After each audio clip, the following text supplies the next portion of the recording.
महाराष्ट्र की राजनीति में राणे के नाम पर रण जारी है। राणे को जमानत जरूर मिल गई, मगर बीजेपी और शिवसेना के बीच तल्खी और ज्यादा बढ़ गई है। इस पूरी सियासत में अब बीएमसी चुनाव का भी असर दिख रहा है।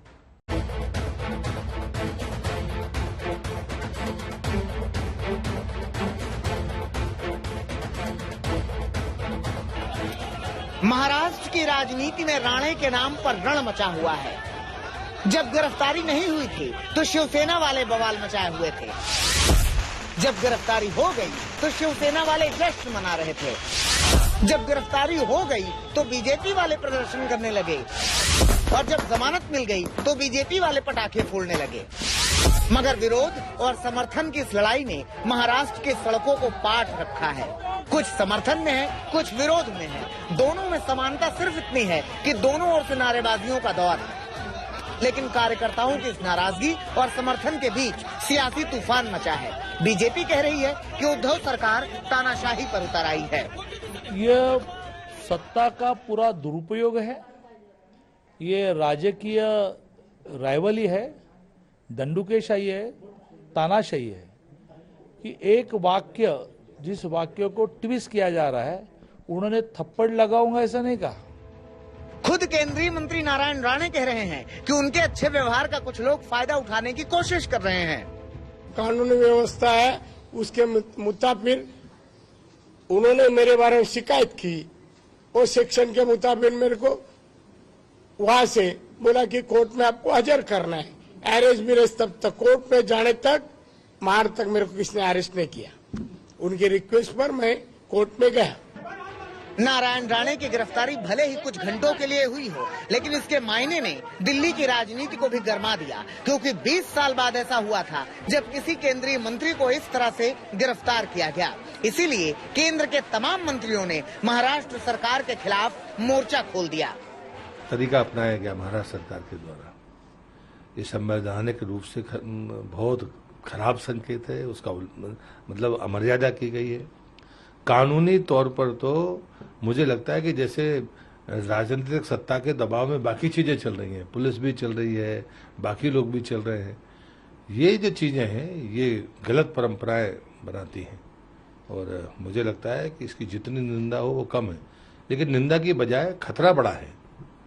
और इसलिए महाराष्ट्र सरकार वो अपना क्या स्टैंड लेती है, ये देश के तमाम लोगों को इस पर चिंता करनी चाहिए। इधर शिवसेना भी राणे पर हमलावर है। अपने मुखपत्र सामना में शिवसेना ने राणे के खिलाफ जमकर भड़ास निकाली है। तो यूं समझिए कि राणे के नाम पर महाराष्ट्र की राजनीति सुलग रही है। मगर इन सब के पीछे बीएमसी का चुनाव भी एक बहुत बड़ी कड़ी है। 6 महीने बाद बीएमसी का चुनाव होना है। सबको मालूम है कि एक ऐसी नगर पालिका है जिसका बजट कई राज्यों के बजट से भी ज्यादा होता है। बीएमसी पर बरसों बरस से शिवसेना का कब्जा है। जाहिर सी बात है कि शिवसेना को बीएमसी से हटाने की रणनीति पर भी सियासत हो रही है। तो यूं समझिए कि राणे ने शिवसेना के खिलाफ बिगुल फूंककर एक तरह से बीएमसी चुनाव का बिगुल भी बजा दिया है।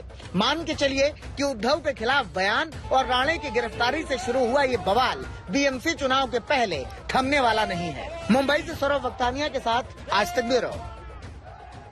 राशन की दुकानों से मिलने वाले सस्ते सामान को लेने के नियमों में अब सरकार बड़ा बदलाव करने वाली है। इन बदलावों के बाद केवल जरूरतमंदों को ही कम कीमत पे सरकारी राशन की दुकानों से सामान मिल सकेगा। फिलहाल खामियों के चलते आर्थिक तौर पर मजबूत कई लोग भी कम कीमत पर सरकारी दुकानों से राशन खरीद रहे हैं।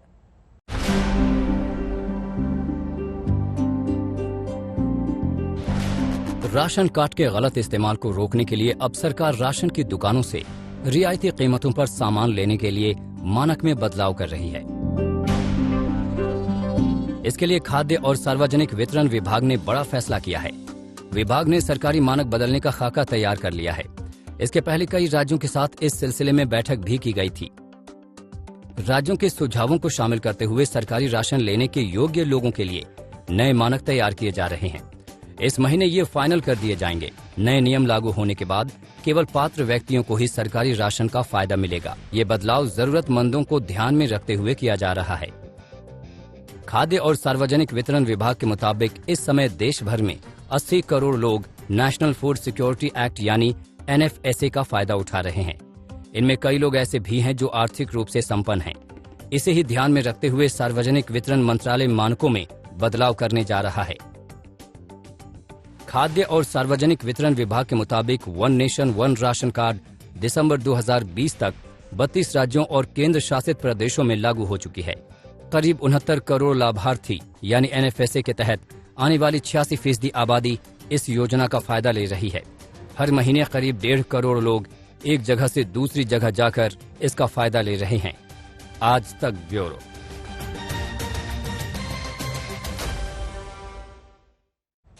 अफगानिस्तान पर तालिबानी कब्जे के अभी 2 हफ्ते भी पूरे नहीं हुए हैं, उसका असली चेहरा सामने आना शुरू हो गया है। तालिबान ने अफगानी महिलाओं को उनका हक देने का वादा किया था, लेकिन अब फरमान यह है कि महिलाएं घरों से ना निकले, क्योंकि अभी तालिबान के नए लड़ाके तमीज सीख रहे हैं।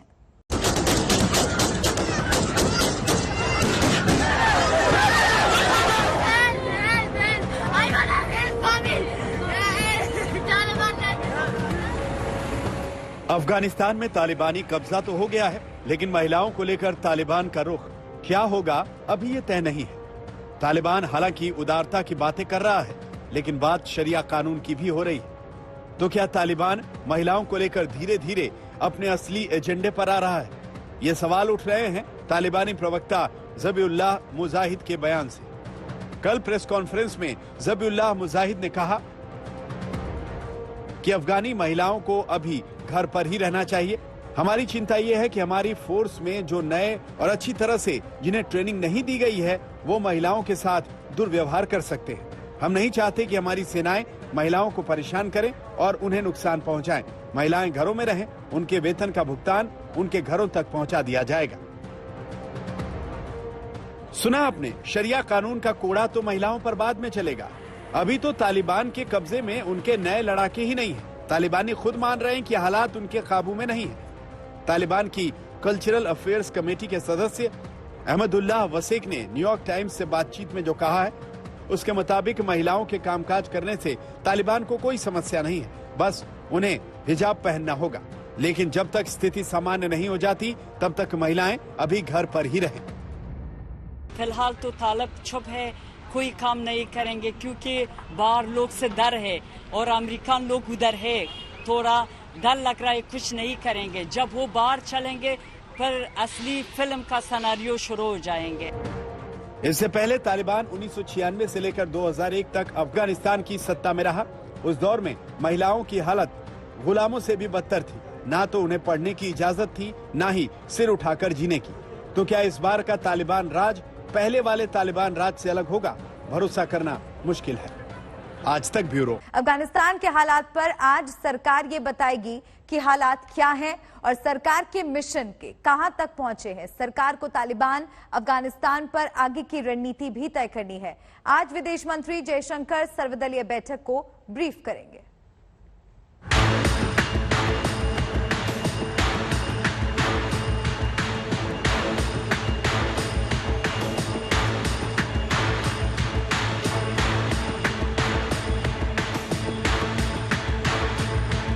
अफगानिस्तान को लेकर क्या रहेगा भारत का रुख? तालिबान को लेकर क्या रहेगी हिंदुस्तान की रणनीति? सवाल महिलाओं के साथ हो रहे अत्याचार का है। सवाल अफगानिस्तान के साथ हिंदुस्तान के पुराने रिश्तों का है। सवाल आतंकवाद का है। सवाल अफगानिस्तान में फंसे भारतीयों का है।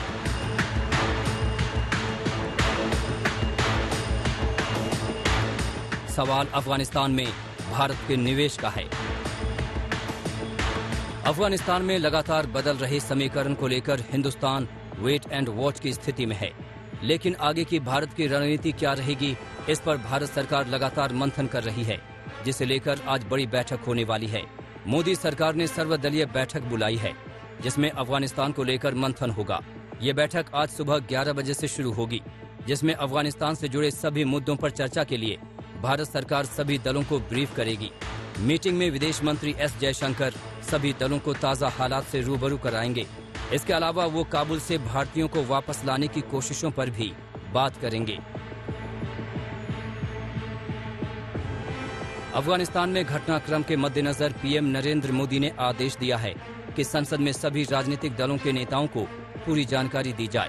प्रधानमंत्री नरेंद्र मोदी ने विदेश मंत्रालय से राजनीतिक दलों के फ्लोर नेताओं को ब्रीफ करने को कहा है। तालिबान को लेकर प्रधानमंत्री नरेंद्र मोदी ने अपना रुख साफ कर दिया है। पीएम पहले ही कह चुके हैं कि आतंकवाद के साथ किसी भी तरह का हिंदुस्तान कोई समझौता नहीं करेगा। सत्य को असत्य से हराया नहीं जा सकता, आस्था को आतंक से कुचला नहीं जा सकता।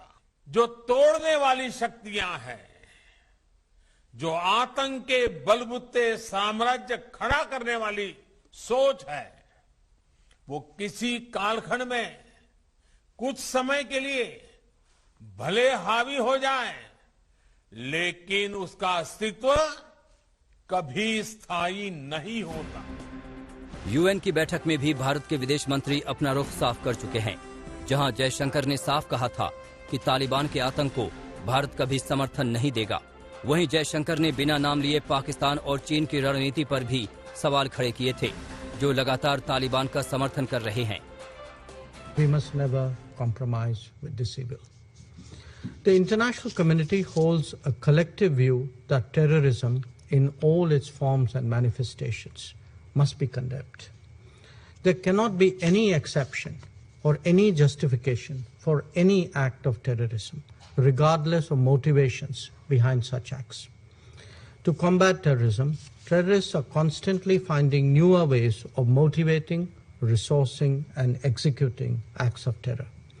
Unfortunately, there are also some countries who seek to undermine or subvert our collective resolve to fight terrorism.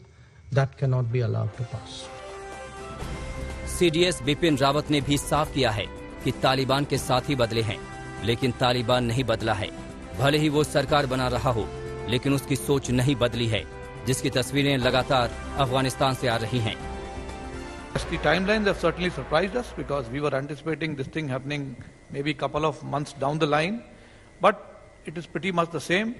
It is the same Taliban that was there 20 years ago. The news reports and reports from the expats who have come from there are all telling us the kind of activities that Taliban is into. All that has happened is that the partners have now changed.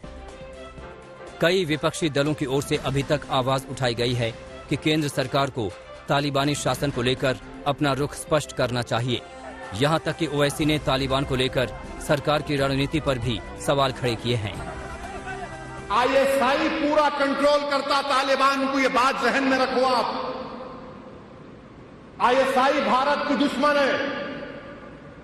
ISI Taliban को कठपुतली की तरह इस्तेमाल करता है। चीन Iran से already एक कॉन्ट्रैक्ट साइन कर लिया कई बिलियंस ऑफ डॉलर्स का। तो चीन ये चाह रहा है कि जमीन के रास्ते से काबुल और फिर काबुल से होते हुए ईरान तक चला जाए। चीन ये कर रहा है, उसको समंदर का रास्ता लंबा पड़ता, तो ये रास्ते से आके करना चाह रहे। आप क्या कर रहे हैं भाई? आप क्या कर रहे बताइए ना। मुद्दा देश के विदेश नीति का है, मुद्दा आतंकवाद से जुड़ा हुआ है, मुद्दा अफगानिस्तान के साथ संबंधों का है। ऐसे में सरकार विपक्ष की राय लेने के बाद आगे की रणनीति तैयार करना चाहती है। आज तक ब्यूरो। भारत का आतंकवाद को लेकर रुख स्पष्ट है। आतंकवाद किसी भी सूरत में बर्दाश्त नहीं किया जाएगा। तालिबान के रास्ते पाकिस्तान आतंक का नया चैप्टर खोल सकता है, तो खुद तालिबान की बंदूकें कब किस दिशा में तैनात हो जाएं पता नहीं। ऐसे में आतंक के डबल फ्रंट का मुकाबला अब देश के सामने है।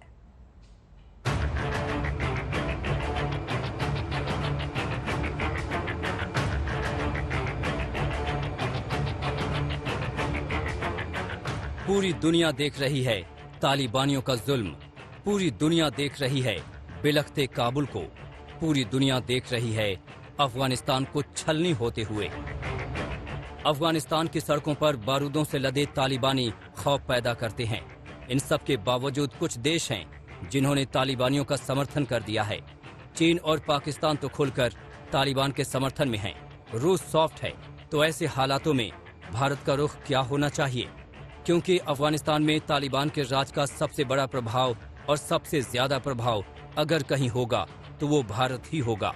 ऐसे में भारत के पूर्व विदेश मंत्री क्या कहते हैं, सुनिए यशवंत सिन्हा को। कहने के लिए मैं कह रहा हूं कि क्योंकि हामिद कारजाई के साथ अब्दुल्ला के साथ तालिबान के नेताओं की बातचीत हुई है, अगर एक वहां पर राष्ट्रीय सरकार बनती है, सब लोगों को मिला जुला के सरकार बनती है, तो फिर भारत का रुख क्या होगा।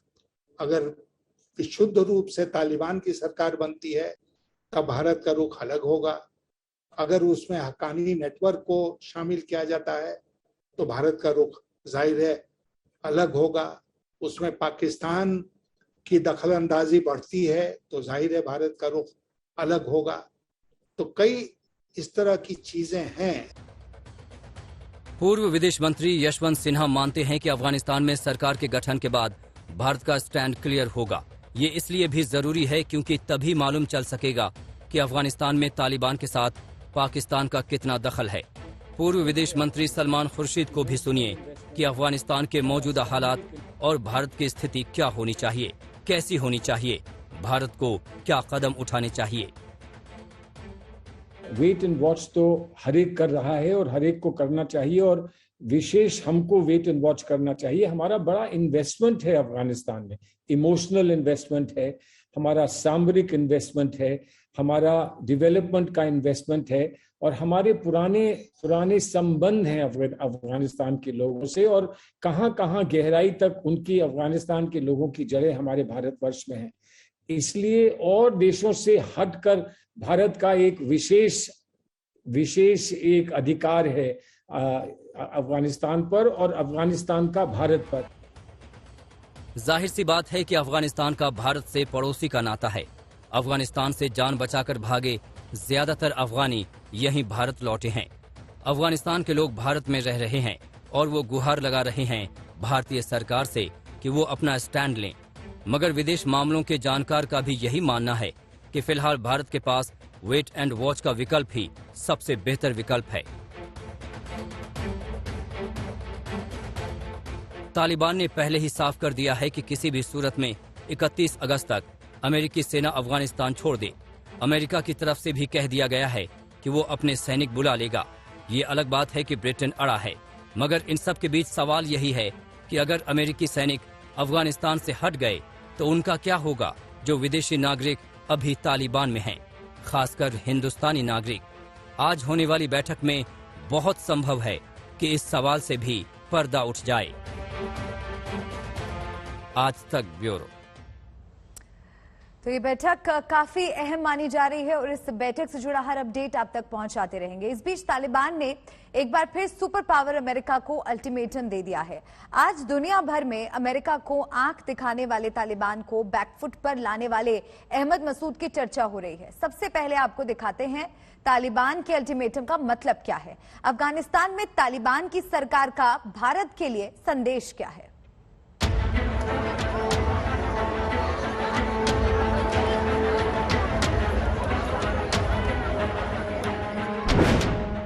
31 अगस्त वाला तालिबानी अल्टीमेटम। 31 अगस्त के बाद क्या करेगा तालिबान?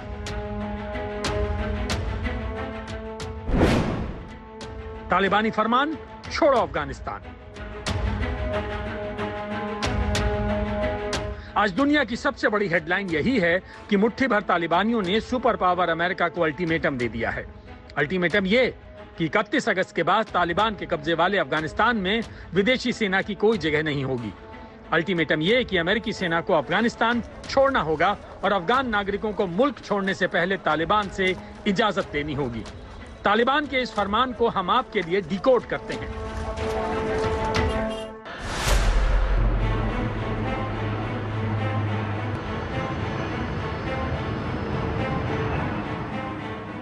अफगानिस्तान का एग्जिट गेट। आज काबुल एयरपोर्ट की सिक्योरिटी अमेरिकी सेना के हाथों में है। सरल शब्दों में समझें तो अफगानिस्तान छोड़ने के एग्जिट गेट से निकलने का फैसला अमेरिका कर रहा है। लेकिन अब तालिबान इसी एग्जिट गेट की चाबी 31 अगस्त के बाद अपने हाथों में लेना चाहता है। यानी 1 सितंबर से एग्जिट गेट से बाहर कौन निकलेगा, कौन आएगा, ये तालिबान खुद तय करेगा।